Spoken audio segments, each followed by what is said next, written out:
समंदर की लहरों को चीरते हुए भारत के एलपीजी से लदे दो जहाज स्ट्रेट ऑफ हॉर्मुज को चीरते देश की तरफ बढ़ रहे हैं। पाइन गैस और जग वसंत की वतन वापसी भारत के लिए किसी संजीवनी से कम नहीं है। ये उन लाखों भारतीयों के लिए वो उम्मीद है जिसकी किल्लत से देश में अनचाहा संकट पैदा हो गया है। सोमवार सुबह फारस की खाड़ी से रवाना हुए ये दोनों LPG tankers straight of Hormuz को पार कर चुके हैं। इन पर लदी 92,000 टन गैस भारत की एक दिन की पूरी रसोई गैस की खपत के बराबर है। दुनिया की सबसे खतरनाक समुद्री पट्टी, जहां एक तरफ बारूद की गंध है और दूसरी तरफ दुनिया की लाइफलाइन। हम बात कर रहे हैं स्ट्रेट ऑफ हॉर्मुज की, जहां युद्ध के चलते सन्नाटा पसरा है। वहीं भारत के दो विशालकाय योद्धा जग वसंत और पाइन गैस मौत के साये को मात देकर निकल चुके हैं। ईरान ने अपने सबसे गुप्त और सुरक्षित समुद्री किले लारक केशम के दरवाजे भारत के लिए खोल दिए हैं और ये सब मुमकिन हुआ है भारत की उस कूटनीति की वजह से जिसकी बिसात ने इस समुद्री संकट को पार किया। जब पूरी दुनिया की नजरें ईरान और इजरायल के तनाव पर थी, तब फारस की खाड़ी से दो भारतीय झंडे वाले जहाज एक दूसरे के कंधे से कंधा मिलाकर आगे बढ़े। इन पर लदी है 92,000 टन एलपीजी, लेकिन ये रास्ता सामान्य नहीं था। इन जहाजों को ईरान के लारक और केशम द्वीपों के बीच से उस संकरे गलियारे से गुजारा गया जहां परिंदा भी पर नहीं मार सकता।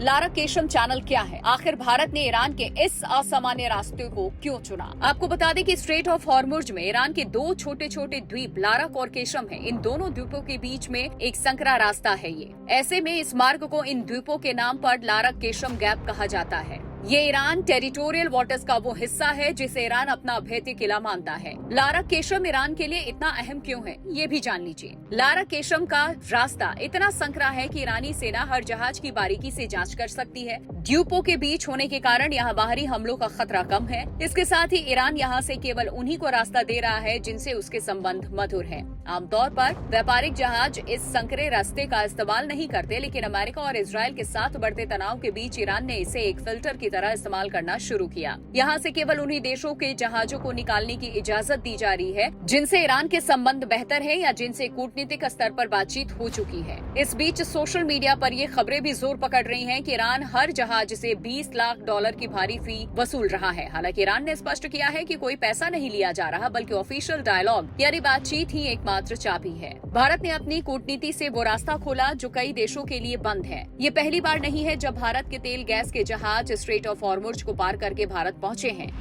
आंकड़ों के मुताबिक 16 मार्च को तेल गैस के tankers MT Shivalik Mundra port पहुंचे। 17 मार्च को एमटी नंदा देवी कांडला पहुंचा। 18 मार्च को जग लाडकी कच्चा तेल लेकर के सुरक्षित लौटा। अब पाइन गैस और जग वसंत की बारी है। मार्च के अंत तक ये जहाज भारतीय तटों पर लंगर डाल सकते हैं। युद्ध के मैदान के बीच से गुजरती ये जहाज केवल गैस या तेल नहीं ला रहे, बल्कि ये भारत की उस बढ़ती ताकत का सबूत है जो संकट के समय में भी अपने हितों की रक्षा करना जानती है। ईरान का सहयोग और भारत की सूझबूझ ने हॉर्मुज के इस चक्रव्यूह को एक सुरक्षित गलियारे में बदल दिया है। अमेरिका, इजरायल, ईरान युद्ध के मुहाने पर खड़े इस क्षेत्र से अपने जहाजों को सुरक्षित निकालना भारत की बड़ी कूटनीतिक जीत मानी जा रही है। जहाँ दुनिया के कई देशों के लिए ये रास्ता बंद है, वहीं भारत के लिए ईरान का ये खास रास्ता ऊर्जा की नई उम्मीद लेकर आया है।